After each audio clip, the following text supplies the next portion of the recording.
Podcast. Please wait. All right. We are live. We are live. Welcome, everyone, to the second installment of the NFC East Podcast. Joining us here today is Debate with Dan, the Eagles fan, and Joey, the Cowboys fan, with a nickname that is yet to be determined. Today, we've got a absolutely wonderful lineup of things to talk about. Parity in the NFL is at an all-time high. Nobody knows who the best team in the NFL is, and this is one of the, that's one of the best times of the NFL season, is when you're not sure exactly what is going to happen. So in today's podcast, we will be discussing each of the NFC East teams and their performances. I will be covering the Commanders, since we are yet to have a Commanders fan. So sad. If you know someone who is willing to, join the podcast and will be committed and is a strong Commanders fan, please drop it in the comments below.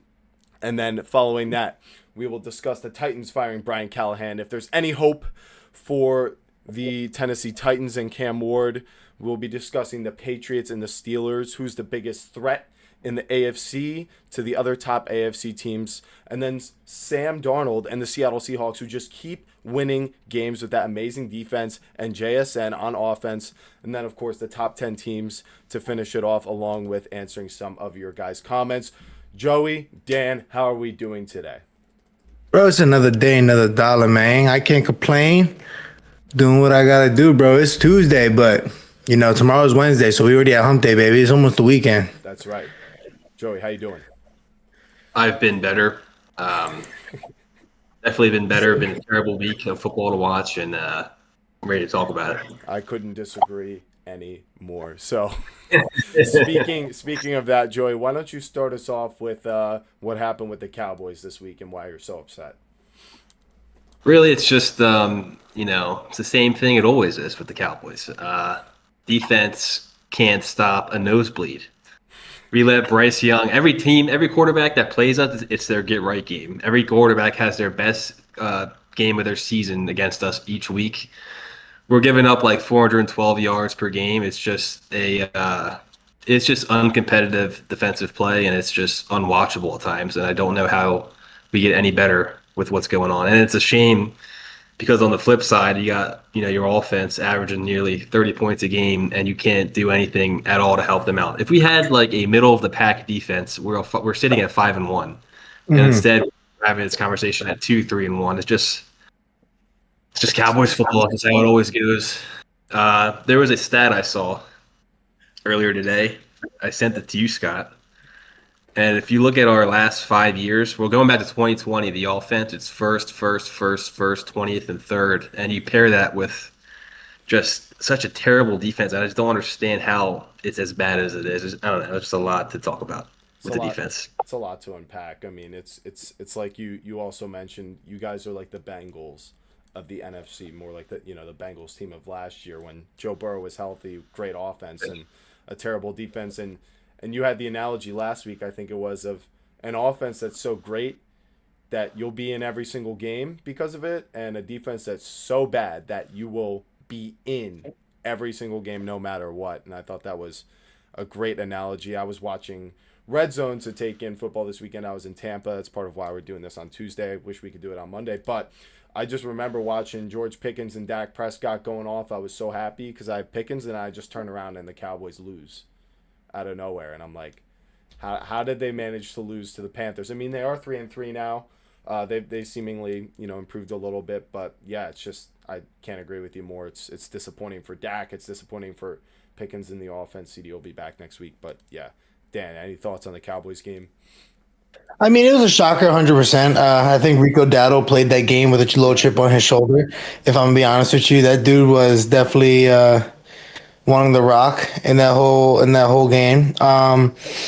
Personally, it's just a little bit of a shock. You know what I mean? I put the Cowboys defense in for fantasy this week because, of course, I had faith. I can't lie. I did have terrible mistake. I was going to think after the conversation we had last week. I know, bro. I had faith. I was like, you know what? Maybe there could be some turnaround, and I was absolutely wrong. I can't bullshit you. So I don't know why you're mad, Joey. I decided to believe in you guys for a second, bro. But you know what? It's okay. Yeah, I know. Clearly. But as far as everything, I'm not. I don't really hate the Cowboys for where they're at right now. You know what I mean? Like I think the offense is flourishing completely. It's just that's where I'm just curious to see what these upcoming first round picks look like for you guys. And if they're not all defensive round picks, I don't know what you guys are doing personally. Yeah, it's kind of where my stance is on it. I have a few things to add to that. If you play referencing fantasy football, if you play fantasy and you have Chuba Hubbard, just to remind you, he played last week was the Dolphins, one of the worst run defenses in football. This week was Dallas. If you are a Chuba Hubbard owner, I would sell him immediately for whatever I can get for him because he's not doing what he's done these last 2 weeks, and some people seem to think it's here to stay. I don't believe it at all. And number two, I have a question to propose to you guys. I don't know what you guys think, but is George Pickens better than CeeDee Lamb? That's kind of what I'm starting to wonder because he's having the calmest 150+ yard games I've ever seen. I know, he does it really effortlessly, doesn't he not? Yeah, I think, and he's go ahead. He's doing stuff that I don't know if CD can do. It's kind of like, is this guy better than CeeDee Lamb? That's what I'll leave it there. Yeah, I just quick response to that. I think it's actually a good question. That thought actually genuinely crossed my mind last weekend. I think the big difference is they win in different ways. Like Pickens is much more physical, and personally, I desire that more in a wide receiver as long as they can still get some separation, which you can manufacture on crossing routes and stuff. So I still think CD's better for now, but we'll see how the rest of this season goes. But it's not like all these points are coming from behind or anything, so I think it's a legitimate question. So. No, one more thing though, just to talk about George a little bit more. I think what we're seeing with Dallas is he's doing a lot, running after yards after the catch. We're seeing a lot with Dallas and George Pickens. That's something we didn't see at all when he was in Pittsburgh. Yeah. But if you remember George Pickens coming out of Georgia, he was a yak guy. So it seems to be he's back to his college route in Dallas right now. This is easily the best he's ever played. So.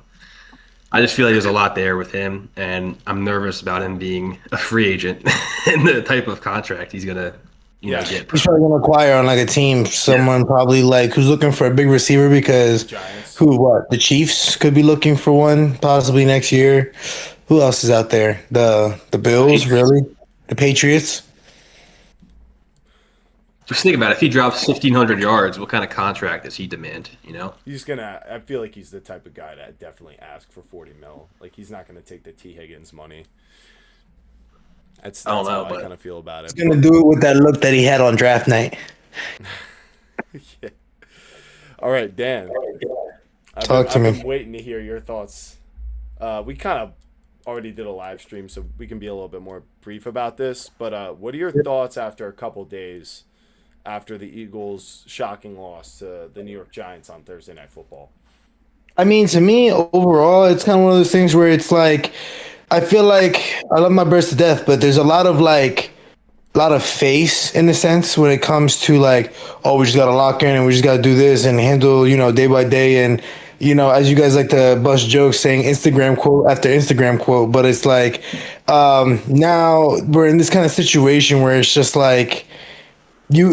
anybody and everybody could have easily seen where we were on the live stream talking about play by play oh, it looks like they're going to do this, it looks like they're going to do that, and it's you're able to call the play. We're able to call the play from a live stream. So what are professionals who are getting paid almost millions of dollars on a sideline probably doing the same exact thing? So it's kind of how do I say, the Eagles played and came into MetLife not prepared, not ready. I'm not even going to give the injuries as an excuse because in reality, it's just you should have been prepared and known that the matchup you were going to have was going to be you were going to go play the Giants who know they had something to prove.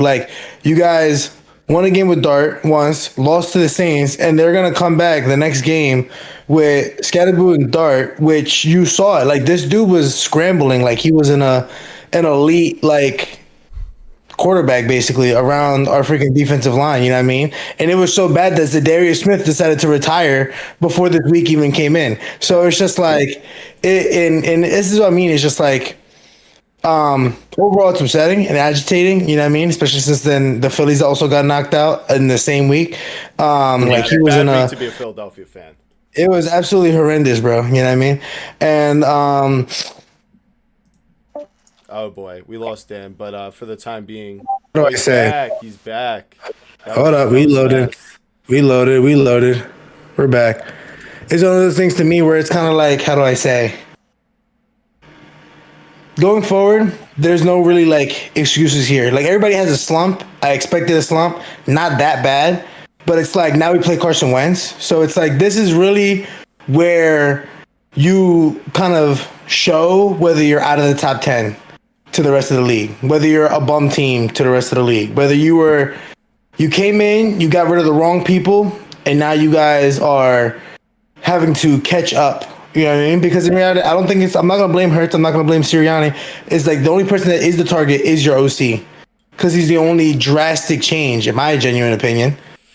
Uh, okay, so this is where I guess I'll hop in. First, I'll just quickly comment on the Giants and say they lost like the game versus the Saints. Is a team the Giants were much better than, even without Neighbors.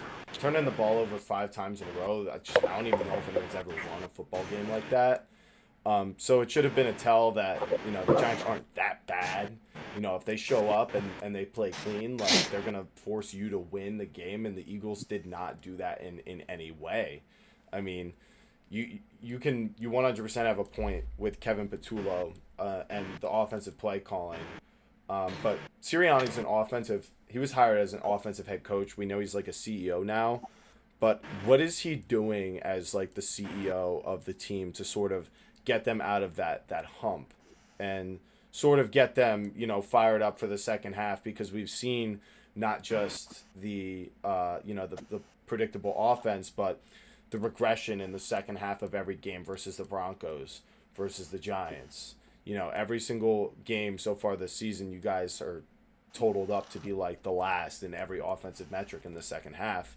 And I think some of that has to fall on Sirianni for being the head coach of the team, and not only to help make some of the offensive adjustments, but talk to the team, get them fired up, get rid of this drama with A.J. Brown and Jalen Hurts. And when it comes to Jalen Hurts, I'd say, and I'm talking about the Eagles because to me this game was more about the Eagles losing it than the Giants winning it. I mean, the Giants played really, really well for what they're capable of, but I agree. Jalen Hurts missed a wide open touchdown to Devontae Smith that could have, and it's just a play like that would typically break the Giants' back, and he didn't make that play, and it's just one of the few mistakes he made that were completely crucial, whether it's that or the interception trying to make a comeback and draw within 3, and throwing an interception when there's a wide open A.J. Brown in the end zone, and then just kind of suffering behind an offensive line that only lost Landon Dickerson,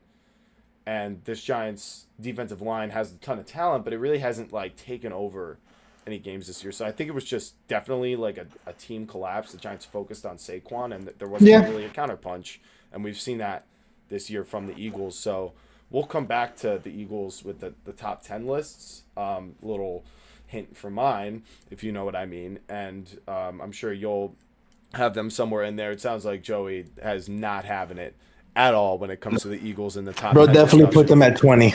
Probably. They were a fringe top 10 team for me last week. Let's just say it's safe to say they're out. They're out. Okay. So that's the Giants Eagles game.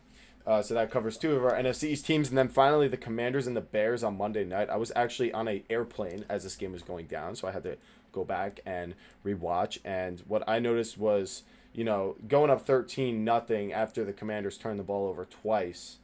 The Commanders did start to reel back in. It's important to remember they don't have Terry McLaurin right now. Obviously, Jaden Daniels, number 1 wide receiver. I think once Terry's back and Deebo Samuel as your wide receiver 2, with Ja'Cory Krosky-Merritt, at running back, he had the other turnover fumbling in this game that allowed the Bears to take that early lead.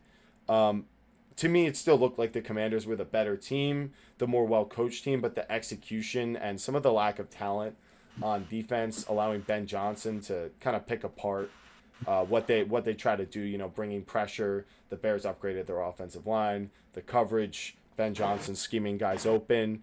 It just there wasn't enough playmakers on the Commanders defense to kind of get like a turnover back, in the second half, or like a huge play on defense or a stop when they really needed it. Jaden Daniels didn't play his best game. He's still coming back from injury though, and like I said, Terry McLaurin's out there. So I thought this game would be kind of close. I didn't write off the Bears, but I didn't think the Commanders would win. So for me, them losing this game is a bad sign. They've I thought they'd be able to win it without Terry McLaurin. Apparently, that was not the case. Definitely could have gone either way. I mean, Debo killed me in fantasy, bro. yeah, Debo's, and that's what I'm saying. Is Debo is feasting as a number one right now. So once he becomes a number two, and you have a true alpha out there, with Terry and Jaden, like more and more weeks away from his injury, opening up the run game with Krosky Merritt. I think this offense can get back to kind of carrying them, taking early leads, and then letting the defense tee off, and let Dan Quinn kind of gain some pressure. Do any of you guys have any thoughts on the Commanders-Bears game? I think that was kind of like a culture. It was a good culture win for the Bears, but Commanders wise, I feel like they ran away with that game and they just made some costly mistakes and that screwed them over. I mean, the two turnovers, the fumble from Jane Daniels, which cost them the game, and then Ja'Cory Krosky Merritt. Yeah, Krosky Merritt. Those two are just some stuff you can't have happen. So I don't know. I don't really know. I think they're a tough team to rank because I think that they kind of like Dallas, kind of like Philly, the NFC East. They have a fraudulent defense, so I don't know where to place them, and we're going to be seeing them this week. So be interested to see how that goes. Yeah, I'm so excited to see how that game goes down, and it kind of leads into what I was going to finish off the NFC East segment with, as I don't really feel like there's an NFC East favorite right now, because if you ask me, there's no telling how bad this free fall could be for the Eagles. Remember, they were 10-1 before they started falling apart in 2023. So if they've already lost 2 in a row now, I think it's totally within the question to say they could go 500 or less than 500, maybe 8-9. I don't, anything could happen with like injuries and stuff, and who knows what's going to happen at the trade deadline. Cowboys, this defense is the worst in the league. You got to remember the Ravens still don't even have Lamar Jackson out there, so I think they'll kind of dial it in, and they've shown that they can have a slow start and dial it up like last year. And then with the Commanders, we just discussed how Daniels isn't like 100% right now. They don't have Terry McLaurin, but I do think they're kind of like the steadiest team in the NFC East right now. And then the Giants are, I would say 2 turnovers away from being 3-3 right now. I think we would have won that Saints game. Even without the Cam Scatterbo fumble return for 6, I think we would have still had a good chance to win that game. So there's no telling what Jackson Dart and the Giants are going to be able to do. Maybe they trade for a wide receiver and they can get close to, that 7-8 win range. And it could be like a couple years ago when didn't the Commanders win the division at like 8-9, or wasn't it 9-7, or they had a tie or something. And that was the year they played the Bucks, Tom Brady's Buccaneers, in the playoffs, and they actually looked the best against them, which was shocking. Yep. It could be a really bad year for the NFC East, which means anyone could win it. So do you guys think there's no clear favorite in the NFC East right now, or do you kind of still lean one way or the other? I would agree. Yeah, I put it up in the air right now. I mean, listen, out of every division, we're the only division that has never had a consecutive winner for what? Since we've been like born, I think, right? Pretty close to that, yeah. So like pretty close to it, right? So it's just like, I feel like this has always been a division where you're just like, who's going in? And it's always like to me, I think I always say we're like the wild card division, like at all times. So yeah, I definitely feel that way right now. All right, time for our first sort of breaking news. This isn't really as much of a question, although there is a question attached to it. The Titans finally fired Brian Callahan. When this hire happened, and I heard that the Titans, hired Joe Burrow's offensive coordinator, I was like, all right, like, you got to ask the question in those situations, like, is it Joe Burrow or is it really the offensive coordinator? And not just Joe Burrow with, a terrible offensive line, but Jamar Chase and T. Higgins, and all the explosive plays he would make to them. And we're going to look at this guy, and say that, he was responsible for the success there. You hire him as a head coach to a struggling team that really didn't have, quarterback figured out. And it's just like, I didn't really know what the plan was. So I think this was a long time coming. I think he kind of would have got fired last week if it wasn't for that extremely fluky win versus the Cardinals. But essentially what I'm getting at here is there any hope for Cam Ward for the rest of the season now that Callahan is out? Because it seemed like there was a lot of like culture issues there in Tennessee, a lack of seriousness. You got a rookie quarterback stepping up as a leader, which is natural, but like calling out the whole team as if he knows better, which maybe he does. So is there any hope for Cam Ward with whoever the interim head coach is? We haven't heard yet. I don't believe who that's going to be, but is there any hope for Cam Ward for the rest of the season? I guess I'll go first with this one. So for me personally, I think I'm excited to see what the Titans kind of turn around with this idea, just because I feel like as head coaches that get fired, especially mid-season, there's a lot more creativity because you don't really have anything to lose. There's no expectations, there's no bar, there's no goals for the season. It's kind of just like, is Calvin Ridley really the one for Tennessee, or do they need to go shopping in this next draft? Is Pollard and Spears necessary? Like, do you need a tight end? Do you need to solidify the O-line? It's like, these are where kind of you ask the questions of what's top priority. And if there's hope for Cam Ward in a sense, I genuinely do think so, because you're kind of allowing the rookie to kind of create kind of his own style of game, working with an interim head coach. He knows he's not going to be there, but like, if that coach may not be there the whole time, but if you have good chemistry with him, I think it's going to allow Cam Ward to kind of really show off his talent rather than Callahan limiting him to whatever like the play calling's really been, which clearly hasn't been getting them anywhere. So yeah, I give him hope to be able to show some flares of why he's the first overall pick. Joey, thoughts on Cam Ward? Does he have any hope this year? Well, talking more about the Titans, I first noticed things were like weird with them when, if you remember when Brian Callahan, he like relinquished the play calling duties and they scored 0 points that week, and then he was like calling out the offensive coordinator. It just seemed like overall it was a toxic, locker room, and they weren't practicing well. If you remember, I think Jeffrey Simmons had a quote this week just talking about how poor they practice each week. Yeah. So I'm hoping, this could be a step in the right direction for them. But if you look at Cam Ward's stats, his stats, stats, they don't even matter really at this point. They're just a really bad constructed team, so I don't know how much better they can get. I mean, I don't know how you unlock. Calvin really is going to be out this week, so I don't know where they go. They just don't have talent on their offense. Cam Ward can only do so much with what he has. Yeah, as much as I want to believe, I really like Cam Ward as a quarterback and as a leader in person. I think he's a really promising young man, but it is a team sport ultimately on both sides of the ball, and the quarterback is probably like the most dependent position on their team because they need the blocking.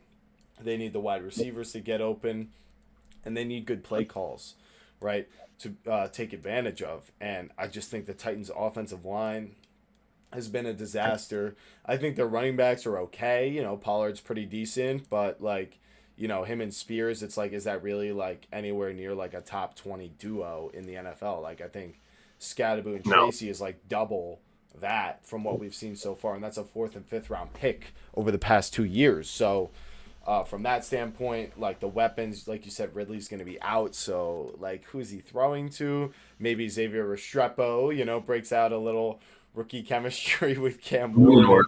There's always the chance that the first week without your former head coach is like the team is very fired up because everything's very new, and that's your best chance to win.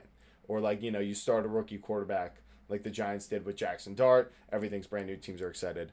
So I think there's a chance that they could pull off a win, in the first couple weeks without Brian Callahan. But I just think overall for the rest of the season, I think it's going to be the same old story. Cam Ward's going to get destroyed out there. His confidence is going to get a little broken after this year, and the media is going to pounce on him for no reason because what quarterback really could succeed on this Titans team right now is kind of the way I see it. Coach being gone is one thing, but if the roster's not there, it's not there. So it would take a heroic coaching effort to, I think, fix the Titans. So anyone, any closing thoughts on Brian Callahan getting fired by? I mean, personally, what I like, how do I say?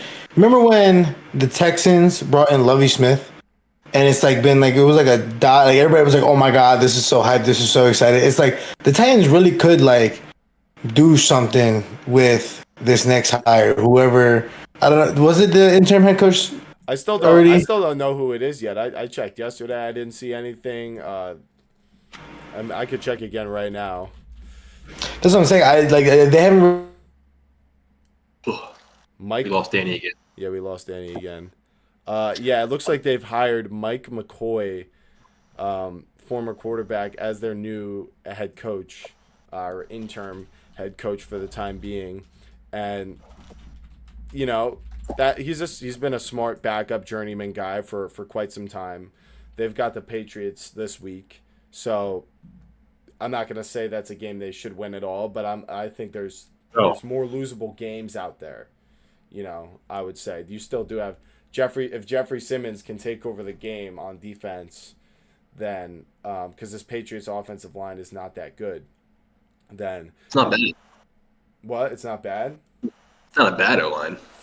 Yeah, I mean, I think it's just not an advantage. Is kind of my point. And I'm creating a scenario that's still unlikely, but I think that's the path to success. Is Jeffrey Simmons takes over the game and Cam Ward makes a couple spectacular plays. I mean, they beat the Cardinals on the flukiest possible way when Kyler was out there, so it's not impossible, and that was when Callahan was there. So hey, you never know. Maybe things could be a little different for them this time. I had two things to add on it. Okay.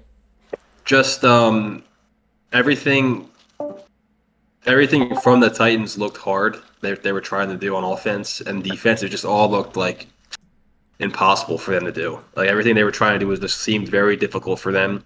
And then this is just what a number one pick looks like on the worst team in football. And the Titans were clearly the worst team in football last year. So, I mean, this is just kind of the mix you get with that. So, I don't really know where they go from here, but the season's probably really cooked for them. I don't know. You can't blame Cam Ward for whatever happens this year. Yeah. So, I don't think it's a 1-to-1 comparison, but I point to what Jaden Daniels and Dan Quinn and, that overhaul that was a whole regime, like a whole organization overhaul. But, it is possible they went all the way to the NFC Championship, and their roster looked like a bottom 3 roster in the league. So I think, what the head coach does in the preseason leading up to it really does matter. And I mean, he did have a year before where things were bad, so he didn't kind of have that element of surprise. But you kind of get what I'm saying. It's not like totally impossible, but I agree. 9 times out of 10, that first overall pick is going to get destroyed that first year. So this is just kind of how it goes, and I'm wishing the best for Cam Ward. Hopefully brighter days are ahead. Now, time to talk about some good teams. We were just talking about Drake May and this New England Patriots team. Drake May had an awesome performance, and he's had an awesome 2 weeks in a row. He's looking like he's finally broken out as the elite potential that he was, making excellent throws on the run, the way he scrambles. So he and the Patriots look awesome. But then you also have the Pittsburgh Steelers, who they have Aaron Rodgers and Mike Tomlin, and their most impressive win is against the Patriots, although the other wins, the Vikings, the Browns, and the Jets, not quite as impressive. So considering the AFC and the playoffs, assuming both of these teams make it into the AFC playoffs, who do you think has the better chance to pull off a potential upset against the Bills or the Chiefs in the playoffs? The New England Patriots and breakout Drake May, or Old Man Rodgers with Mike Tomlin? Joey, why don't you go first? I think just off how you laid it out, it's a very easy question to answer. Do I trust the year guy in year 2, or do I trust the 5-time MVP when it comes to the playoffs? Give me the Pittsburgh Steelers anytime. I'm not willing to. I don't want to bet against Aaron Rodgers at this point with what he's doing, and I think if he can get close, I want to see him go out on top. So maybe it's partly me being biased towards him, but But that's kind of where I'm at with that. I just trust the veteran when it comes to that kind of stuff to Yeah. not make the mistake and then make the right play each time. To kind of chime off of what you said too, I feel like PFF is full of it right now because they have him as like the worst ranked QB, and I just don't see that at all. Like when he's out there playing, I feel like he looks really good, and I just kind of want to like layer another question on here for you, like if you feel like they have a better chance, like how do you kind of see the game script playing out of them? Let's just say beating the Bills, because I think the Chiefs is a little harder right now, but for them to upset the Bills. How do you kind of see a game like that playing out between the Steelers in a situation that they win? Well, it all start with their defense and forcing turnovers and being, the steel curtain. Just it'll all out there be their defense shutting down the Buffalo offense. And right now, it doesn't look like that'll be that difficult for them to do with how limited the Buffalo team is right now on offense, especially with their talent at receivers just not all that great. So if they can get pressures, just all they got to do is contain James Cook, and then you beat the Bills. That's kind of what I think the blueprint is right now on Buffalo. So if they could do that, and then Aaron Rodgers takes care of the football and gets the ball to DK Metcalf, I mean, I would think they can pull the game out. Dan, thoughts? Patriots or Steelers? Who can pull off the upset? Personally, I'm not gonna lie. Like, I can't disagree with Joey on this one. I'm going with Steelers 100%, but not just because of Aaron Rodgers, but it's because both of your corners, both your number one and number two corner, both have a ring on their finger. You have probably top three edge rushers in the league in TJ Watt, Cam Hayward, extremely experienced defensive tackle that is also up there in the rankings, and then they still have Alex Highsmith and just a bunch of big names on their defense personally. So it's like with dudes that you have weapons to be able to stop Josh Allen's legs, plus your top corners to stop. I would say maybe I don't even want to give them like top 20, but like your average, maybe above average receiving core, and On the Bills. James Cook. You know what I'm saying? So it's just like I can't really see why the Steelers wouldn't be able to do that. You know what I mean? And DK Metcalf is absolutely cooking. Joey's trying to actually feed him from me right now, but it's okay. We'll talk about that later probably. But but I can't hate on this. I can't really stop what they're doing right now, and I feel like all of the weapons, even like Jalen Warren was cooking for a little bit, and then he slowed down, and then who's there? Is it Morgan? No, it's not him. They have Kenneth Gainwell. Yeah, Kenneth Gainwell, my guy. Yeah, so it's just like this team's eating, and I don't hate on it. And it's what's gonna get me is the fact that Rodgers can go on top, and what I also don't think people understand is like Will Howard is the backup, right? The dude who left Ohio State. And it's like he won a national championship. He won a national championship. Like, this dude is Josh Allen's build. Like, in a top offense right now, like a really good offense right now, and an extremely scary ass defense. So it's like the Steelers might be something scary for like a hot minute. And now with the experience they got, yeah, they're gonna take it. They're probably gonna definitely stop. I have another question to pose to you guys about the Pittsburgh Steelers. What do the Steelers look like right now if they kept George Pickens? Yeah, for real though. I'm so mad that they did that. He really must have been a head case. But you know what? With everything we're talking about with, the stability of Rodgers and Tomlin, maybe it was the right move. You know what I mean? Like, if he wasn't, and it sounds stupid, but if you had some noise right now about Pickens, arguing that he's not getting targets, and we said how he wasn't maximized in Pittsburgh. DK seems pretty satisfied with the way he's being used right now as the number one wide receiver. But here, I'm gonna. Huh? Well, all right. This is where I want to take this discussion, because I kind of agree. I do kind of think the Steelers are the better shot to pull off a playoff upset. But hear me out on this for a second. If Drake May is who we think he is, right, and we're still early in the season, then things are only going to get better for him as things go on. If he's going to turn into Josh Allen, and then now the discussion isn't Aaron Rodgers and Tomlin versus Drake May and Mike Vrabel, it's Josh Allen 2.0 and Mike Vrabel. Mike Vrabel was winning playoff games with Ryan Tannehill and a strong run game. And I get that the Patriots don't have a ton of offensive talent, but you do have Diggs, and the offensive line is better than I expected. and Drake May's maximizing these other playmakers like Booty and Travion. You know, we can still see him get Hunter going and Henry. get used more as a receiving back and control the clock through the run game. I mean, Ramondre needs to stop fumbling. That's why they lost to the Steelers in the first place. Maybe they clean that up come playoff time. But then their defense, like I said, Mike Vrabel, that defense, I don't think it's as talented as the Steelers' defense, but I think it kind of can have the same effect. Remember, Mike Vrabel pulled off the upset versus, the Ravens. That 1 seed Ravens. Huh? I wouldn't call that an upset. Okay, well, it was an upset in the minds of millions of bettors and Vegas and all of those people. We know your strong feelings about the Ravens and the D1 double A quarterback.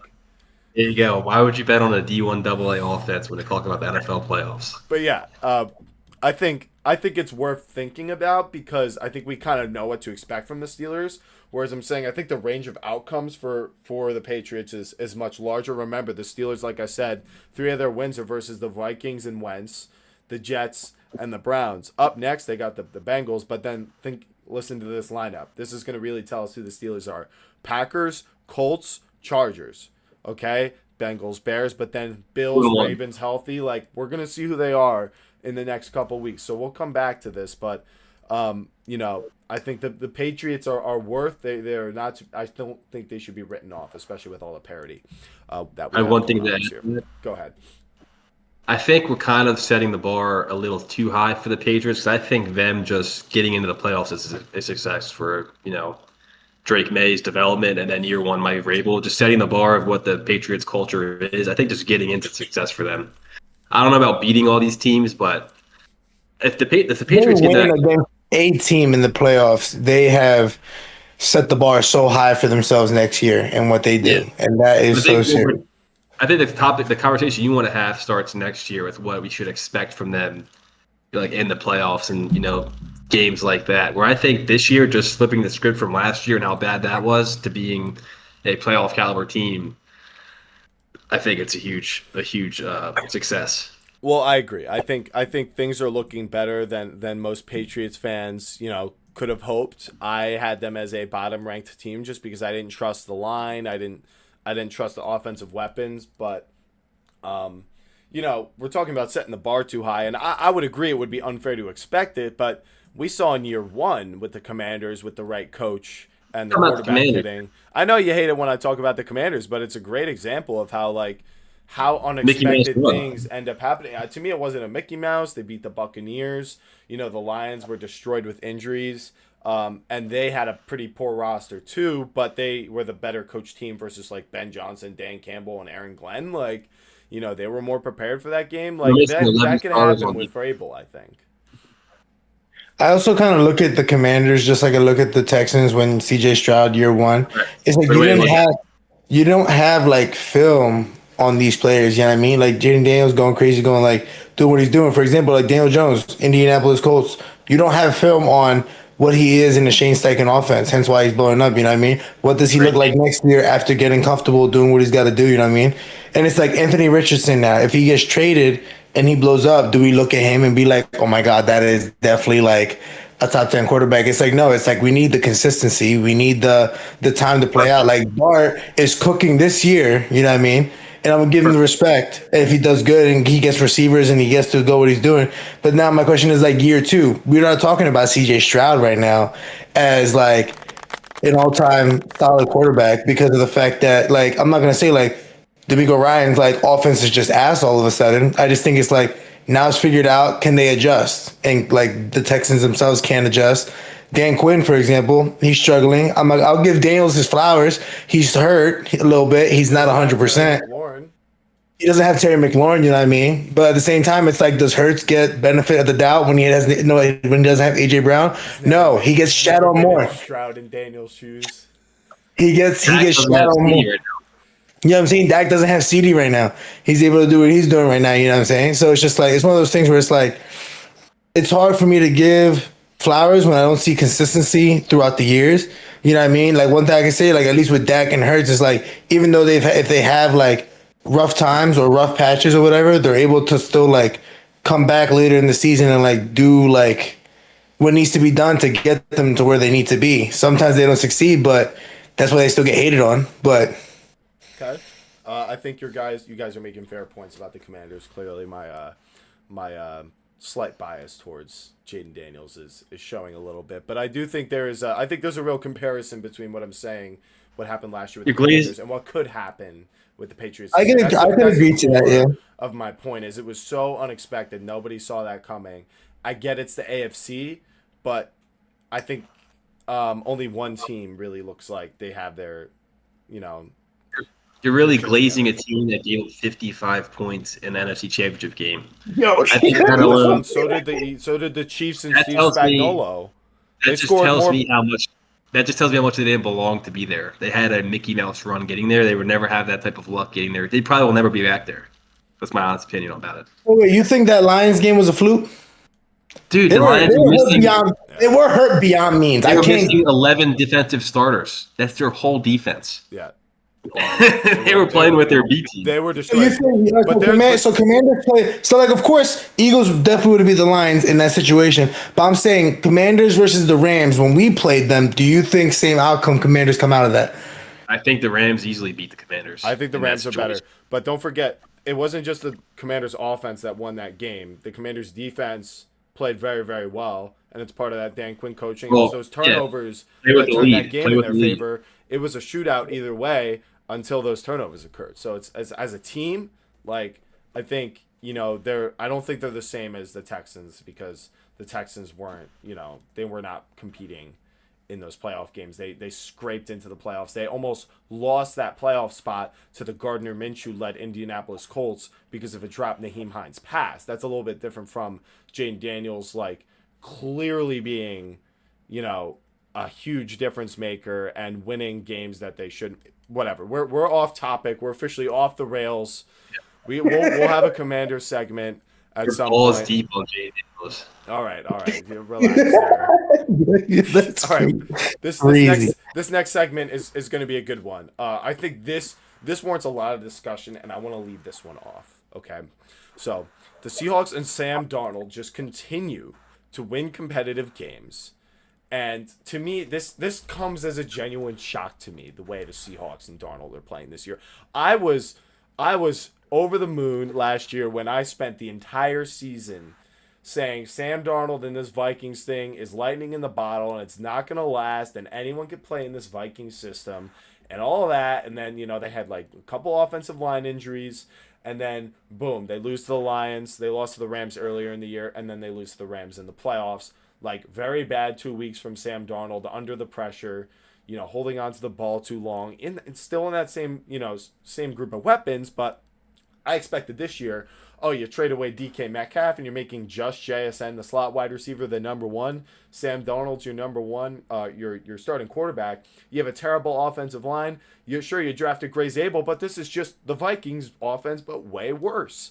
So there was nothing I expected less than Sam Darnold in this offense to be consistent and this Seahawks team to be winning in different ways. Maybe not winning, but competing. They almost won in a shootout against the Bucks and then turn around and get into a defensive showdown with the Jaguars.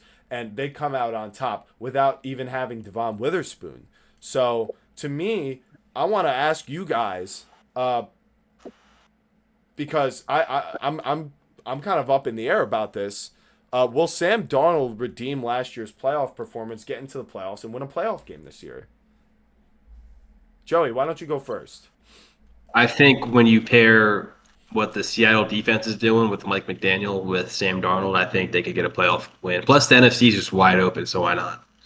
Their defense is a problem, and they've won 9 straight road games. So, I mean, they're built to go on the road if they have to in the playoffs. I wouldn't doubt them. And plus, with the way you talk about Baker, what separates Baker from Sam Darnold? I feel like they're the same kind of guy. Sam Darnold, like what? Yeah, Sam Darnold was the third overall pick. I mean, like we're not talking about some guy that's coming out of nowhere. He's finally just achieving his potential that was failed for years. That's what I was. He was on the Jets. Let's give him. Any team that gets drafted by the Jets, you're an automatic failure. You should just try to get out of it. It's funny. It's funny though, but it's true.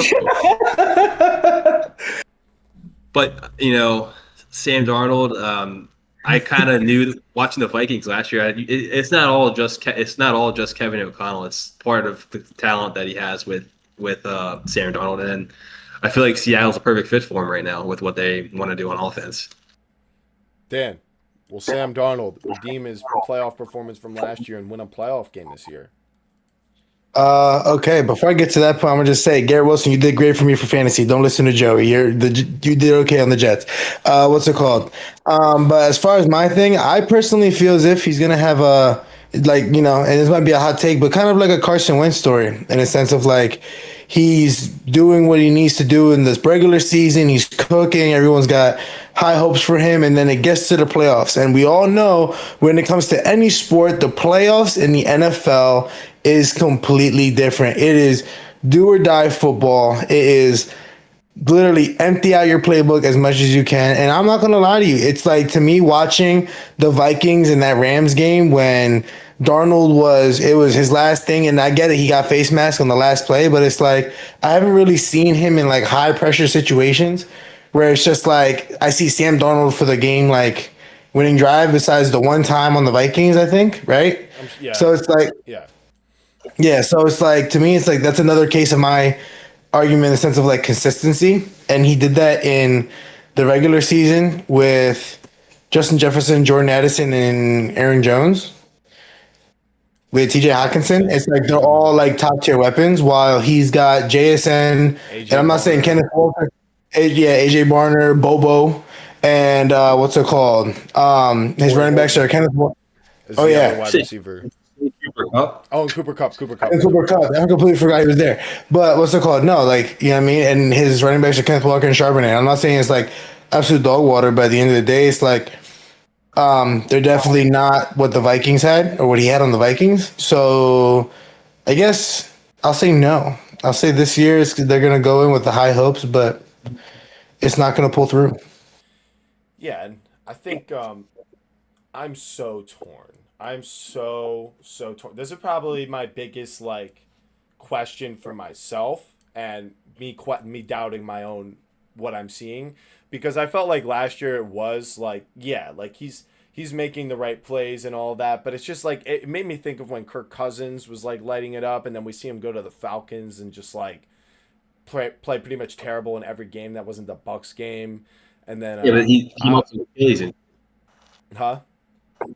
Kirk Cousins was coming off an Achilles injury. That's true. When he was playing. Yeah, it's 100% true, and that's one of the factors. But I just couldn't see this coming at all. It's like, the way Sam Darnold is winning on offense this year, I feel like is different from last year. The amount of seam routes he's like threaded the needle on or like thrown on a rope with just such like aggressiveness, and such like confidence, like you could see it off of him when he throws it. He's like, touchdown, you know what I mean? Like, I got him. JSN, that's my guy right there. You know what I mean? And I think part of it is JSN breaking out as a number one. I don't think many of us expected him to be like. I think we thought he'd be good in fantasy based off volume, but to see him like win downfield like that, I do think is something that a lot of people expected. But just the run game and JSN behind a mid offensive line with Sam Darnold is not something I saw succeeding, and it's working right now. But I'm so tempted to dig my heels in and just say and kind of go along with what Dan said, where like once the playoffs hit, all the other defenses are all going to be like the Jaguars defense or the Bucs defense with Todd Bowles like in playoff mode, where you're going to hold this Seahawks offense to like 20 points or something like that. Or remember what San Fran did week 1, holding them to like, what was it, 13 or 17 points. And I feel like that is more of like who they are. I'm not sure that like Buccaneers game is truly reflective of who the Seahawks offense is, but I don't know. I'm kind of confused. One thing's for sure. At the end of this season, probably at the top of the where Scooter was wrong list is going to be Sam Darnold, because I've seen enough based off of last year and this year that it wasn't just a fluke. He's not that guy he used to be with the Jets, but he just has this Daniel Jones sort of feeling to me, where it's like every now and then you'll see kind of like that wacky play of like, oh man, you just totally lost it in your head right there. We saw it in the playoffs last year, and we had to wait until the playoffs to see it, with some pass rush. So I think it is a very interesting question. I think you can make an argument either way, but I think I'm kind of leaning towards I think he could get a playoff win, but I'd say it's because of the defense. I kind of agree with what Joey's saying about Mike Mack and this defense being fully healthy is one of the probably a top 5 to top 3 defense in the NFL, and that will win you a playoff game. So if it has to be because of that, then yeah, is he going to do enough to not throw away a game like that? I think he can. I'm very 51-49 on this. Anyone have any response to that before we move on? If they failed because of defense, the one thing you could say about Seattle's defense is that their pass defense is not good. But they get after the quarterback. So if they can get sacks where the ball's out, they will be effective. But if the ball's getting out, their secondary is not that good. So that's kind of been their biggest weakness so far and why they lost that game against the Bucs. Yeah, they're more forcing incompletions and turnovers than they're really like locking you down. They're kind of betting the pass rush is going to get there. Their front seven's nasty. It's just they got some holes in the secondary. Yeah. And that's why you've seen, I think, Tariq Woolen was like a healthy and active. Like he's been a guy that's just he's unplayable right now in Seattle. So I wouldn't be surprised if he's a guy that gets traded by the deadline. Mm-hmm. Which I'm not gonna lie, I low-key could see Tariq Woolen going to like the Broncos at some point. Dallas, bring him to Dallas. Give me another. Yeah, we will take anyone on this defense. We have Kenneth Murray playing linebacker. He's lost. The lost dog. And as far as the Seahawks goes too, it's like I'm not sure what their depth situation looks like, but they also seem like a team that it's just like they're like one injury away from like completely flopping, low key, especially to like their key players. Another thing to add, Mike McDonald reminds me kind of like a Mike Vrabel and what he brings as a head coach. Like, I feel like he's just a straight culture guy. You saw what he did on the Ravens. Dude was absolutely like... Yeah, he had number 1 defensive football. They held Mahomes scoreless in the second half of the AFC Championship game, and they lost. Why'd they lose? Because he was defending they had a D1 AA offense on the other side. That's kind of why they lost. He should have a Super Bowl ring, unfortunately, and he probably should be the head coach of Baltimore, but they're stuck in their ways with their special teams coordinator. That's another conversation for another day, though. All right. Yeah, that's right. That is a conversation for another day. I think everyone's given their take on Sam Darnold and the Seahawks team. Very interested to see where they're going to go following this. Up next, we have the Pocket Top 10. I'm very excited for this week because I honestly feel like there are no wrong answers this week. I mean, kind of, sort of. Like, the further away you are from my list, the more wrong you are, if you get what I'm saying. But we'll see how you guys defend your takes of what your top 10 lists are. I feel pretty good about mine. So here we go. We're going to start at the bottom this time. My number 10 team is the Pittsburgh Steelers. Just steady Eddie. Their most impressive win is against that Patriots team, but it's just a solid team with good leaders on both sides of the ball. I trust them to get to the playoffs. And like you guys said, with the turnovers and that defense, I think they could potentially capitalize on all the parity this year in the AFC with every team looking very beatable. So I think there's no reason to write off them when it comes to potentially winning a Super Bowl. At number 9, Joey's going to hate this. Moving up one spot for me, still moving up, but that's going to be the Indianapolis Colts. They're 5-1. How do you have them so low? Why? Well, Jacoby Brissett without Marvin Harrison Jr. scored 27 points on this defense, and they almost lost this game, which how would that have changed? Yeah, hold on. You'll get your turn. I'm going to list off my points, and then you can fire back. I feel like they've gotten kind of lucky. The Dolphins, they got that Denver win. They did lose a very competitive game to the Rams. I respected that game. They're definitely a top 10 team, but I still think the offense is fantastic with JT and the weapons and Daniel Jones. It's just like, I don't know how sustainable this is. I want to see it more against other playoff teams, not like the Dolphins and the Raiders. You know what I mean? Good for fantasy so far. Number 8, this one's for you, Danny. You're going to hate this one. At number 8, I have the Eagles dropping 7 spots. Really? Way too high. Someone thinks it's too high. To me, it's just 2023 all over again. Except, as I mentioned earlier in the show, they went 10-1 before collapsing in 2023. So if they're already struggling against teams like the Giants, I mean, the Broncos loss I get, but if these second half offensive struggles don't get resolved, I think there's no telling what teams this Eagles team could lose to moving forward. And this number 8 ranking is completely held up by the talent on this team and Vic Fangio alone, and that is it. Just Vic Fangio And, the hope that Jalen Carter and Quinion coming back is going to help elevate this defense to a top 5 unit again. And then the offense can just run the ball and play it safe. And, they should still get to the playoffs that way. Number 7, this is a new team for me. I neglected to put them in last time, which was kind of foolish. The Seattle Seahawks. It's just worked well for them. We just had a very long discussion about them. Sam Darnold proving me wrong. Yet again, this defense is insane. And like I said, Witherspoon isn't even out there. I still think they're kind of a mystery box to see like how they're going to progress throughout the season. What if Gray Zabel does get hurt? What if there are offensive line injuries?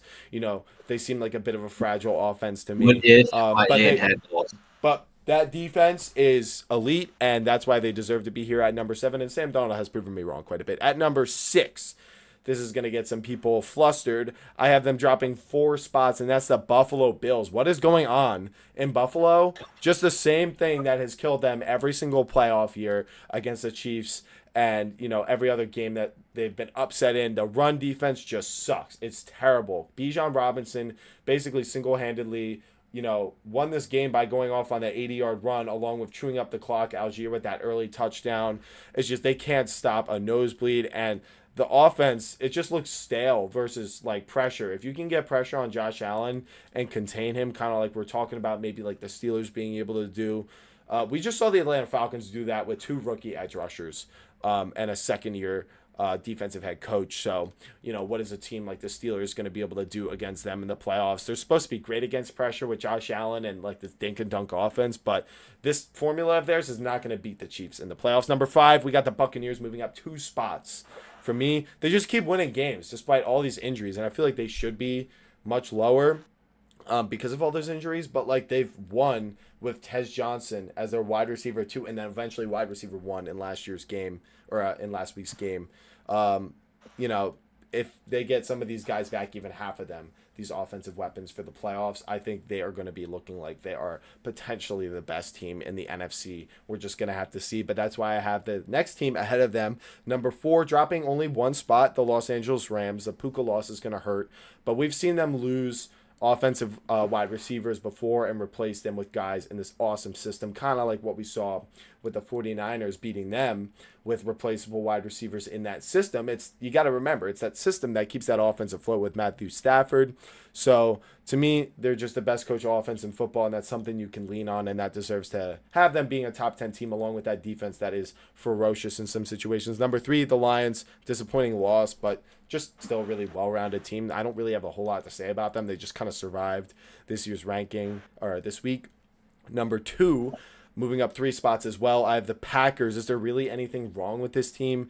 I mean, the secondary can get attacked as we saw in that Dallas game, but I think other than that, later in the season, after that bye, which I think is like week 12 or something like that, I could be wrong, but it's usually after that they just start cooking on offense and defense. And we saw them give the Eagles a good fight last year down to like their, Bo Melton as their wide receiver 1. So I can't wait to see what they look like this year with Matthew Golden.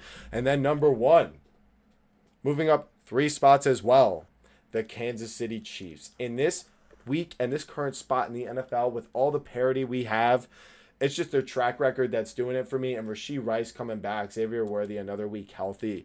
I mean, if every team is beatable and I'm supposed to bet on one of them to win the Super Bowl or be the best team, I'm going to bet on the Kansas City Chiefs, that coaching staff, and Patrick Mahomes. That offensive line looks pretty good. So to recap for you guys in descending order, first, we have the Chiefs. Second, the Packers. Third, the Lions. Fourth, the Rams. Fifth, the Bucks. 6, the Bills. 7, the Seahawks. 8, the Eagles. Love you, Dan. 9, the Colts. And then 10, the Steelers. So that is my top 10. All right, who wants to go first? And I will have the list up here to sort of compare. Danny, you want it? Let's rock. All right, so we're going in descending. For number 10 for me, I have the Packers, and my reason for that is the Bengals defense has been known for notoriously getting absolutely ran through every single time. They can't stop a nosebleed. They can't catch nothing. They can't do nothing for them. And what's it called? The Bengals were actually pretty close with Joe Flacco as their quarterback. Number 1, the guy that the Cowboys were getting shat on for trading did not get a single sack that game, correct? If I'm correct, he actually got 3 assisted tackles.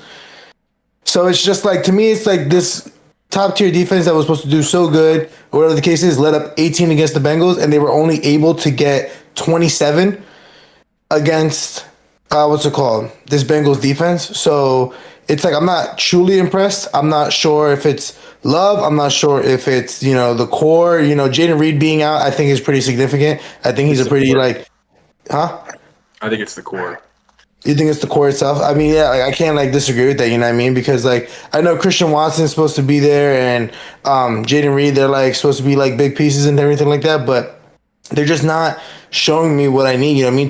Tucker Kraft is being more impressive to me than anybody else. You know what I'm saying? We love Tucker Kraft. How we doing? Josh Jacobs is, running the best ball that he can. You know what I'm saying? He's running the best ball that he possibly can right now. And it's just with the amount of names that are on that defense, for them to allow more than, in my opinion, 15, 16 points is absolutely atrocious. So that's why I can't really rank them any higher. Next, I got the Steelers at 9. Talk to me. I just wanted to say, spoiler alert, the Packers were an honorable mention for me. So me and you are way off from Scott and what he sees on Sunday. I don't know what he's seeing and what he's trying to rank. I like this. This is good. And I think a question that we should have talked about is what's going on with the Packers defense, because it's been unimpressive. That's the question we should have had. That's exactly that's what I'm getting at. Is the amount of time you got McKinney, Keyshawn Nixon, Kenneth Walker. Oh no, was a kid. Kenneth Walker. Yeah, Kenneth Walker. Michael. Michael Parsons, and a variety of other different players who are no lie. Last year they were all big names, and then you add Michael Parsons. You were how many people probably thought they were going to the Super Bowl? A lot of people. Yeah. So it's and now they let up 40 against Dak and the offense, but they're a really good offense, so you can't hate on that. But then they also just let up 18 points against Joe Flacco's Bengals. They had 1 sack in that game. Yeah, they had 1 sack that game. No turnovers. That is the most disappointing. But continue with the list. Continue the list. Steelers next. I got Steelers next just because of the experience. Personally, I think they're a team that's continue to grow. They're catching the train. They're on the flow. They're doing what they got to do. They're going to continue to roll. I can't disagree with that whole thing. Next, I got the Rams.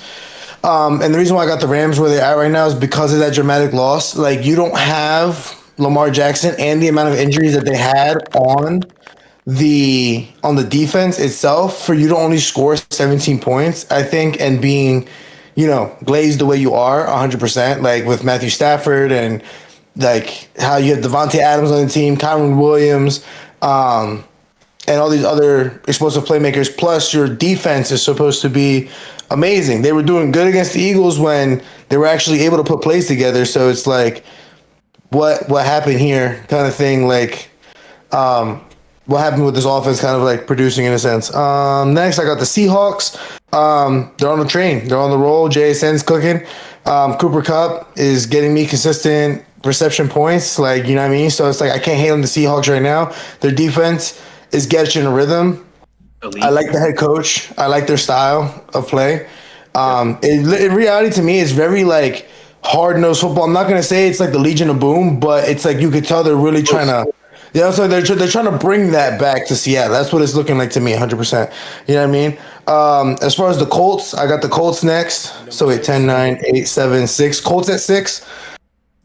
Okay. And I got the Colts at 6 because of the fact that it seems almost every important game is extremely close. But it's when you're up there, I feel in the top 5 is because you've made statements in the past. And I'm saying while I love the Colts, I love their offense, I like what their style is doing. Jonathan Taylor's absolutely cooking.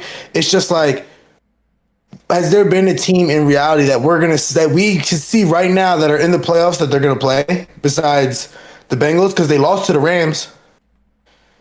Yeah, I agree. Yeah, I mean, I'm lower, so. What's it called? Next, I got the Buccaneers. I can't lie to you. While they have the Eagles number almost every single year, the Bucs are a freaking solid team. And I think, you have Evans back, Igbuka back, and Chris Godwin back. It's and then Bucky Irving with Kade Allen as your tight end. That's a solid ass offense, and their defense we already know is good. So I have no problems with that. And even though they might have lost to the Bucks, it's because like they're injury riddled all across the board in the wide receiver room. But it's like for me, seeing Baker break through 3 tackles, get the first down, and then like go crazy, go stupid. To me, I'm like, this team's gonna go far, so I can't knock them out of the top 5. For me personally, They won too. yeah, they won. They beat the Seahawks. They beat the 49ers. Yeah. Oh, they beat the Niners. That's what it was. That's what Red it was. jerseys in your head. Yeah, right there. Yeah. Continue. So what's it called? Then I know everybody's gonna hate this, and everybody's gonna glaze, and everybody's gonna get fucking triggered. But I am not gonna take the Eagles out of my top 5 yet.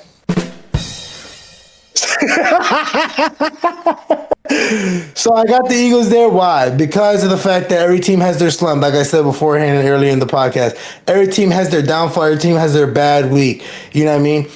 And that's why I said beforehand, this is the week that is going to make it or break it for me, whether or not we are that kind of team. Yes, there was injuries, but I'm not going to use that as an excuse. It's just the fact that they straight up showed up and looked like they did not know what they were going to play that day. Like, if I'm going to be straight up honest with you.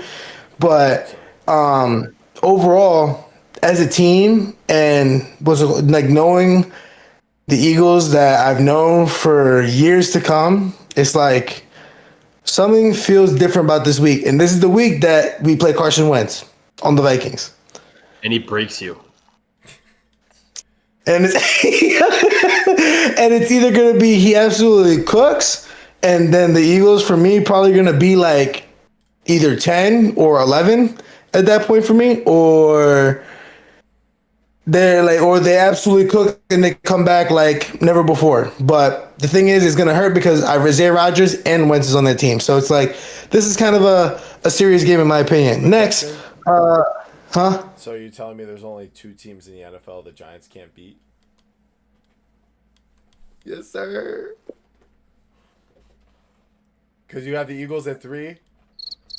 All right, whatever. Keep going. I have the Eagles at 4. Crowd. I have the Eagles at 4. Okay, so 3 teams. At Okay, 3, go ahead. at 3, I have the Bills. Okay. And it's just because, like, you know, like I said, like, they're on a fluke. There's an issue. There's going on, whatever. I heard there's rumors that the OC is actually looking because the Penn State head coach got fired. So he actually might be wanting to acquire that position just because I believe that OC is actually from Pennsylvania. So then I think he's trying to go back to his roots and start something crazy in the college world. But at the end of the day, I can't sleep on Josh Allen right now. I know they said that the blueprint is taking out James Cook and everything, but we've seen Josh Allen have those bad slump games against the Patriots for some freaking reason. And even though they didn't look so hot against the Falcons this game, but it's also like Josh Allen just does that. I don't know why. Like that he has that off game. Everybody trashes on him. They get pissed off. They think he's absolutely horrible. And then he cooks 5 games and they're like, oh my God, like he's an MVP. So it's like, I'm not going to take him out yet. I still believe in him. Next, I'm going with the Lions. At 2, is number 2. Okay. I can't hate on them. Think they're cooking. They got all the pieces. It seems like to me, Hutchinson is an absolute baller. They're playing great football, and I don't really like see like a lot of errors besides like, you know, the temper really with that team. It's just like it's almost like when they have to come back, they start kind of losing their head a little bit. They start just. That's when I like a lot of the errors start making like happening. So it's like that's why it's kind of hard because that's why they ended up losing against my number 1, which are the Chiefs. And like as Scott mentioned beforehand, getting all your weapons back, getting on a train where you know you beat a top NFC team, NFC opponent, like you get the mojo back, and now you're getting weapons back. So it's like they're on a train. Plus, like. They are getting stronger, I guess, as the season goes on. These dudes are going to be fresh. They're going to be back, as in Rashee Rice. And you're going to have your receiving core that, you know, your number 1 guy is back now. So that's my list. All right. Joey, did you go? All right. So here's the list. Wait, hold you on. guys Actually, I'm sorry. Danny, can you repeat it real quick? Oh, yeah. Yeah, right. So, You're writing this down, right, Scott? Well, it's just so the audience can get it. I'll write it down. Write it down though, so you can compare where we're at. I kind of already did by highlighting it, but I'll do that too. Go ahead, Danny. Okay, so for me, going down the list, I got Chiefs, Lions, Bills, Eagles, Buccaneers, Colts. Wait. Hold on. Chiefs, Lions, Bills, Eagles, Bucks, Colts, Seahawks, Rams, yeah, Steelers, Packers. Steelers, Packers. Thank you, audience. All right, Joey. Now it's your turn. So I'm going to do what you guys did. I'm going to go from 10 to 1. But before I can go to 10, I got 4 honorable mentions for you. 4 teams that I thought should be talked about that I just kind of wanted to include them in my list. That'd be my 11 through 14, I guess you could say. So I got, it's not going to be in any particular order, but I got the Atlanta Falcons down. Me too. Gotta shout him out just for beating the Bills, and then Drake London and Bijan any given Sunday will take your heart as a defense. Just those two. They had nobody else but those two, and they beat the Buffalo Bills. So gotta give them credit there. Also, like what I'm seeing from their head coach, I want to see where he more succeeds. So that's another thing. I got the Green Bay Packers. Overall, just not impressed with them. I don't know how you have them ranked so high. I don't know if you've been watching them play football or you're just going off their roster, but not impressed at all by the Green Bay Packers. Jordan Love is like a top 10 quarterback. I'm just not all that moved by him.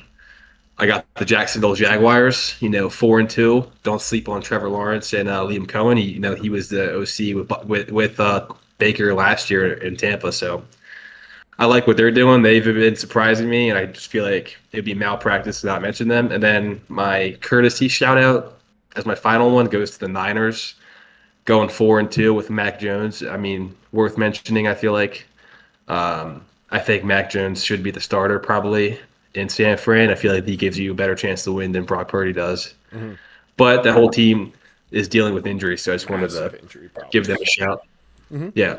Okay. Number 10, I got the Denver Broncos. Overall, just not – I mean, they beat the Eagles, but overall just not all that impressed by the offense. Their defense is really good, but the offense seems to – kind of like what happened with Jaden Daniels, I think, with the Commanders. I think the film's out on Bo Nix is just not playing the same way he was last year, so I got them at 10. I feel like they're limited on offense.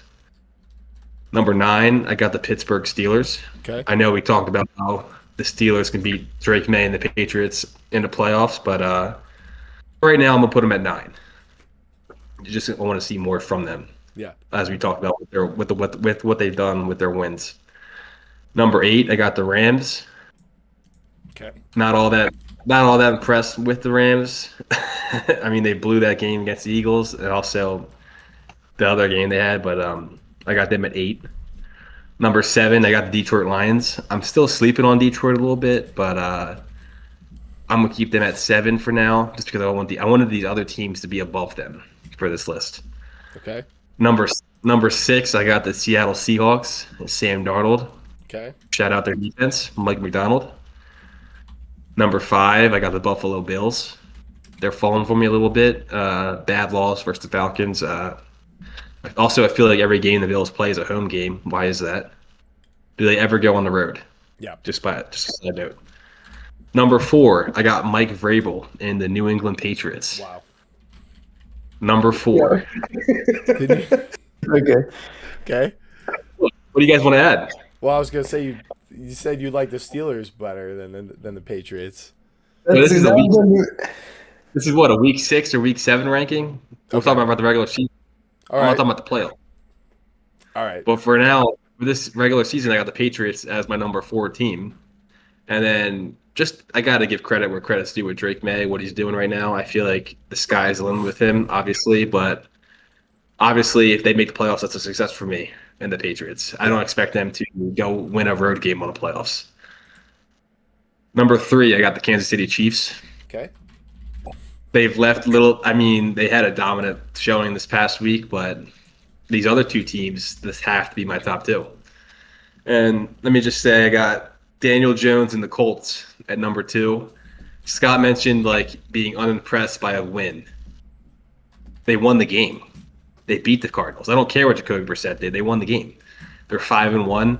I feel like they are due the credit that they're getting, and I want to give them my number 2 spot, and then that leaves me with number 1 team, Baker Mayfield and the Bucks. Okay.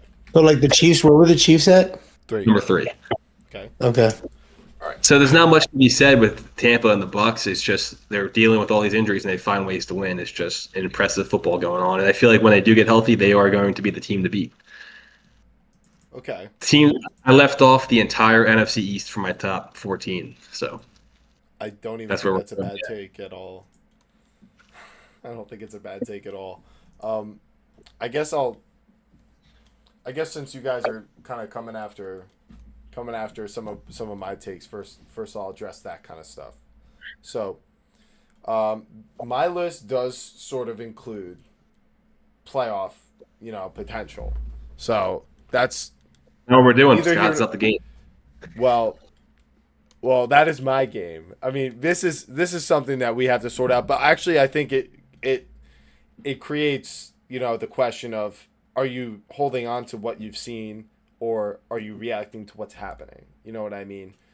And to me, I'm much more of, and you both know this, I am much more of someone who is, going to put stock into what a team has done in the past. I don't care if it was a year ago. I don't care if it was 2 years ago. If a lot of the same players are still there, the same coach is still there, I'm gonna hold on to that, right? Like, why was I having the Eagles still my number 1 team last week before they played the Giants? Because of what we've seen from them over the past 3 years. Why are the Chiefs my number 1 team? Well, I think amongst all the parity, that we're seeing right now, I think they are most likely to survive that.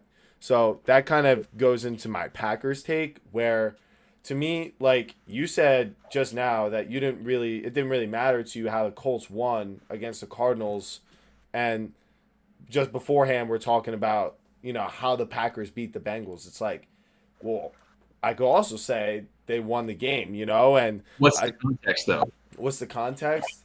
Yeah. The context Where were I the feel like Colts is pretty ranked? bad Where for were the both Colts teams. ranked?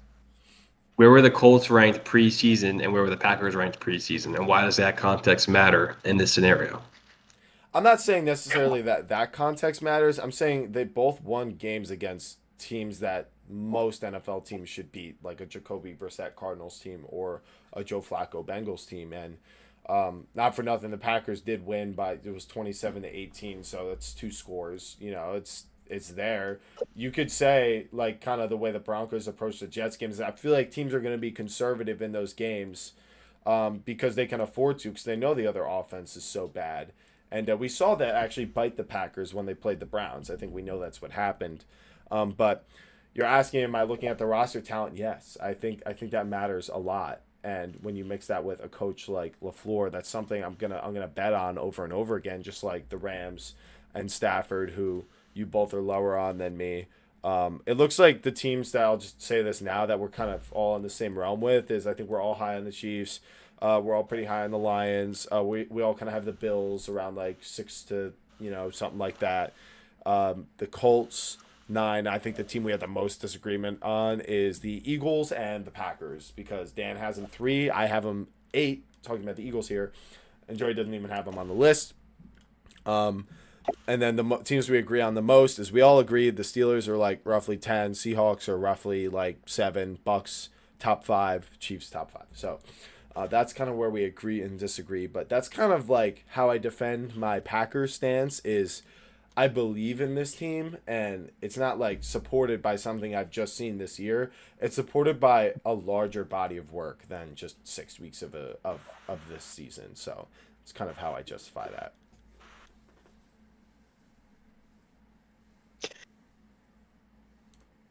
I guess my question is just like, what is it that you're like believing in? Yeah, what are they proving to you?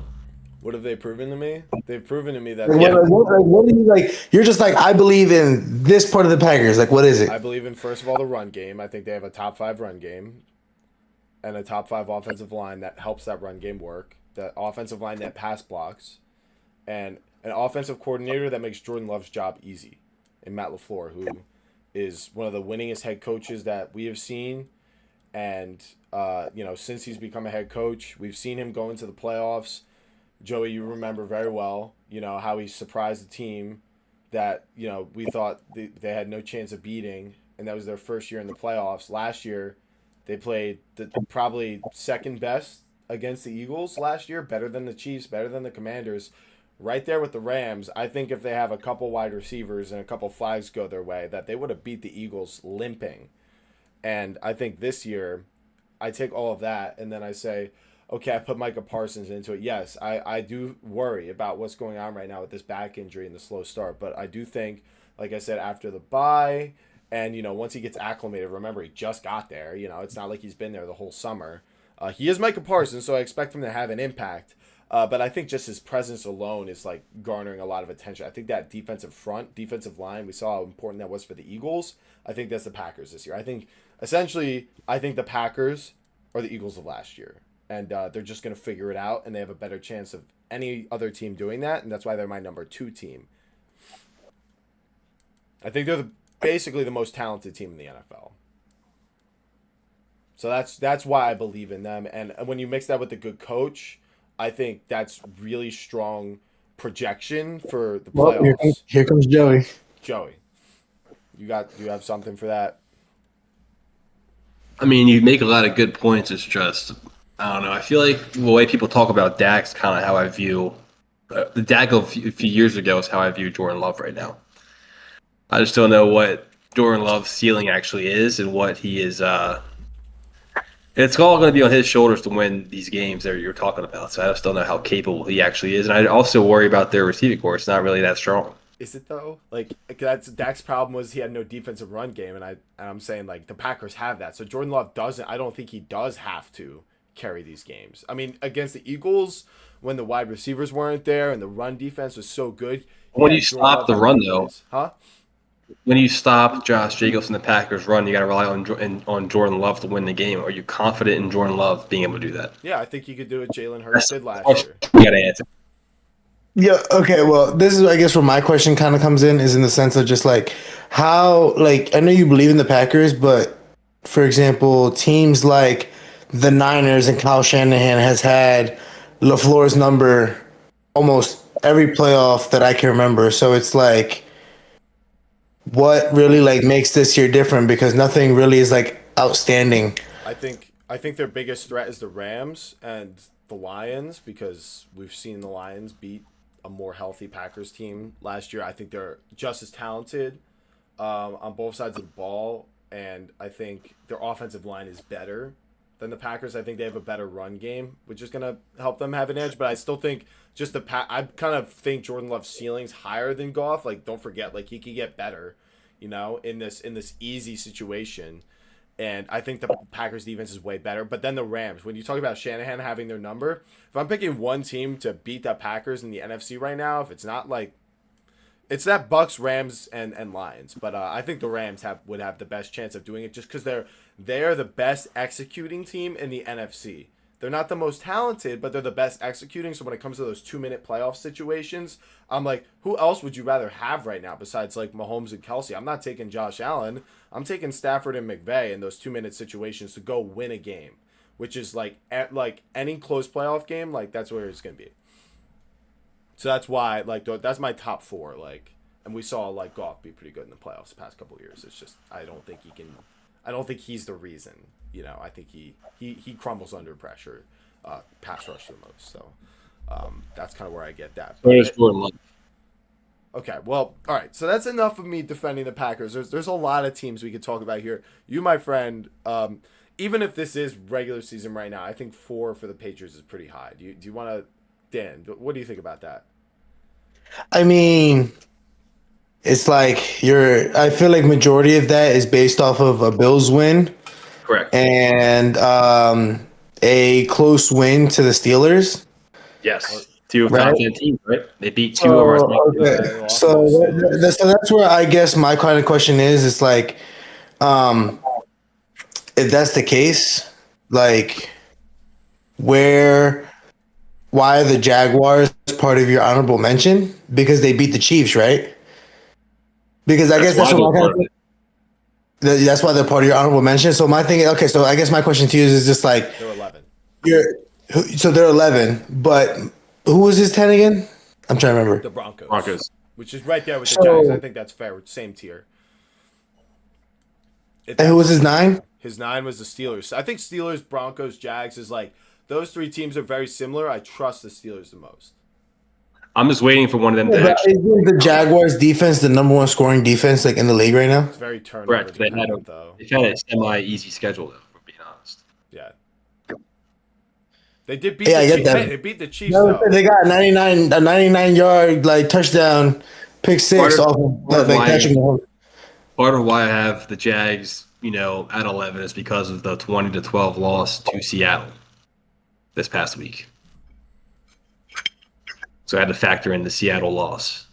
Okay. After beating the Chiefs, they beat the Niners. I mean, there's a lot of meat on the bone here for the Jags. We're going to learn a lot about the Jags, I think, this week against the Rams. Even though the Rams, they don't have Puka, whatever. If the Jags could beat the Rams, I would move them ahead of the Rams. I agree. I think the Rams should still win. But I want to make one note. When I was making this list, I had a lot of trouble with myself trying to say this team beat this team and this team beat this team. The way I see it is at this point, everyone has beaten everyone. You can do one of those circles for any team. So I tried to go as far away from that as I could. And that's why, once again, I kind of leaned on track record, even for a right now ranking. Dan. Do you guys know who the number 1 team in the AFC currently is? It's the Colts. Yeah. What's the Colts conference record? 5 or their conference record? They're undefeated. Correct. What's their division record? Undefeated. That's the AFC South. So how do we not have the Colts as a top 3 to 5 team? That's really what it comes down to. If we're looking at it fairly, I had them at 6. Yeah, I think that's fair. I think 6 is fair. I have them 9. I'm a little lower. No. I think Scott's low on them because of his bias towards these other teams that aren't producing. That's kind of what it comes down to. I actually really wanted Daniel Jones to succeed, but I think we can all agree this is probably best case scenario. And I think, there were a couple of mistakes that he could have made that could have lost them that Cardinals game. But more so to me, it's about I believe in the Colts offense. I believe that run game can take the load off Daniel Jones' shoulders in a playoff game like Saquon Barkley did versus the Vikings. But that defense, playing that way against Jacoby Brissett with Greg Dortch and Michael Wilson as his starting 2 wide receivers, what happened? What happened there? That's something I want to look into more and kind of find out why that happened because, that should not occur. If that happened with Kyler, I would have said that was a good game for Kyler and Marv if that was the score at the end of the game. So that really made me be like, okay, this is a little back down to earth for the Colts. That's Danny. I want to ask you about. I want you to defend having the Eagles at 4 after. And I want to lay it down like this. Despite not having Jalen Carter and Quinyon Mitchell, the Eagles still on both sides of the ball severely outmatched the Giants. The Eagles defense should severely outmatch from a talent perspective the Giants offense. And then the Eagles offense, it's closer, but I would say should still outmatch, even without Landon Dickerson, the Giants defense. So and Fangio versus Dable, little decent matchup there. But you said you only want to look at Kevin Patullo. I need more. I got to get some more. If you got to blame something else, it's got to be something, because if your offensive coordinator is this huge problem and he's still there, and you have the Eagles at 4, just kind of talk about it. You know what I mean? Defend the 4 ranking and then tell me, what needs to go right. Besides, so I guess before you start, can I just add in the locker room culture is so toxic right now as Darius Smith decided to hang it up. So leave that there. That too. Your edge rusher, you lost your best edge rusher. So at the moment, Nolan Smith. At the moment, because I know Nolan Smith is hurt right now. But so for me, is that what? Nolan Smith's on the okay. So I don't know who's playing DN for the Eagles this week. All right, I think it's Uche and Ojulari. Defend your take, Danny. Yeah, defend. Okay. As far as 4 goes and everything like that, so the reason why is because of the fact that every team has their downward slope, every team has their off game and everything like that. And thank you for that, Joey. But also too, there's the concept of like the Jaguars are a team that beat the Chiefs, but both Scott and I look at the Chiefs as a number one team. Yeah, the best team going into this week. You know what I mean? Another off game for the Jags, but for us, clearly the Jags were not on my list. They were in Joey's honorable mention. And Scott, I don't believe you I didn't say an mentioned. honorable mention. I did have them written down as Broncos, Commanders, Patriots, Falcons, but I would probably say that the Jaguars deserve to be there over the Commanders right now. Yeah, so for me, it's kind of one of those things where it's just like, I can't count can't count the Eagles out just yet. There's also like everybody has like a slump game. Oh my freaking god! Okay, I'm here. I'm here still. Yeah. Yes. Okay, good, because all my screen is frozen. But let's great bragging. The Eagles are a team that still have been strong, still have been consistent, still have been like I guess viable in games before. The Broncos, of course, like a really good defense. Then you playing against somebody like the Giants, where you come in unprepared. It's just like things are bound to happen. I feel like, and things are bound to be exposed from the Eagles in a sense. Like everyone says, like the Broncos set up the blueprint, but I feel as if it's because it's a short week. They didn't look to change the game plan. The game against the Giants looked exactly like the Broncos game in a sense. Like basically just like copy and paste. There was no adjustments. There was no changes. There were no. While week to week when we played the Cowboys, the way we played the Cowboys was way different than we played the Rams. And we could all agree on that. Like there was a lot more passing, there was a lot more motion, there was a lot more involvement. Both those games too. Appreciate it. I understand that. But we didn't. Because why? Because there was like the time to prepare and there was different things that were in different situations to be able to adjust to those things. But because we played the Broncos to how we did and it was a short week against the Giants, I think it was the concept of just being unprepared overall. But if I had to blame something else too, honestly, it's like no, but it's because of the fact that also too, like we also forget, like we literally cleared out our DB room. You know what I mean? We got Dory Jackson, and he wasn't supposed to be signed to be like something great. Keely Ringo keeps getting in and out and has no experience, but he says he's a man cornerback, but got burnt by what's it called? The practice squad guy. What was his name, Scotty? Jordan Humphrey and Wan'Dale Robinson too. Yeah, Lil Jordan Humphrey. So it's just like it's one of those things where it's like you only really have Quinyon, and we got rid of Slay and Isaiah Rodgers. Which if Isaiah Rodgers was here right now, it'd probably be a whole different story. We probably wouldn't be starting Keely or having any of these like kind of situations. So it's like, do I blame the offense for? I blame the offense for having the very basic that even guys like us could sit here and be like, this is what they're going to do. But I also blame, like, there's like how do I say, lack of depth in our DB room. Honestly, like our slot is going to be Cooper DeZean. They're not going to want to put him outside. And our next guy after Quinyon is either Adoree, the guy we got from the Raiders, Abram, or Adoree Jackson. So, yeah, it's kind of where I'm at with it. Like, there's no really like big names that we've had on defense in that sense on like the defensive backside of things that are really like able to like step up. While our D line, we had Zadarius Smith, Ojolari, Nolan Smith, Uche, all these other guys. Like, so that's kind of where I feel like I would deter my thing too, but that's why I don't really take them out because at some point we're going to get those guys back. I think Dickerson's coming back this week, and then they have a week to prepare. Yeah, like Plus, you know what I'm saying? They have 10 days to prepare against the Vikings, and then you're going to have Dickerson back. Carter and Quinyon should be back this week. I saw they were participating in practice.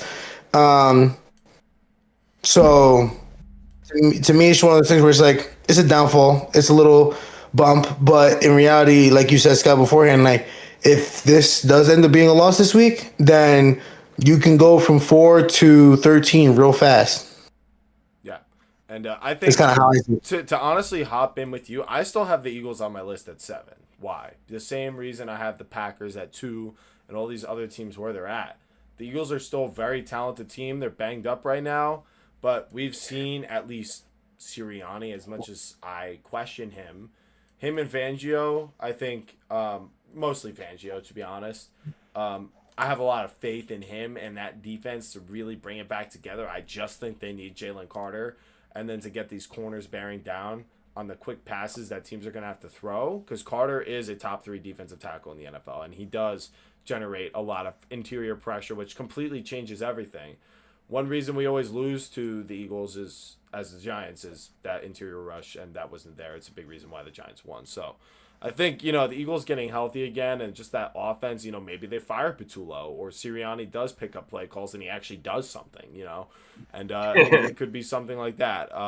But we'll see. But they are in free fall for me. I did drop them 7 spots, but I did not want to drop them any further than that. All right.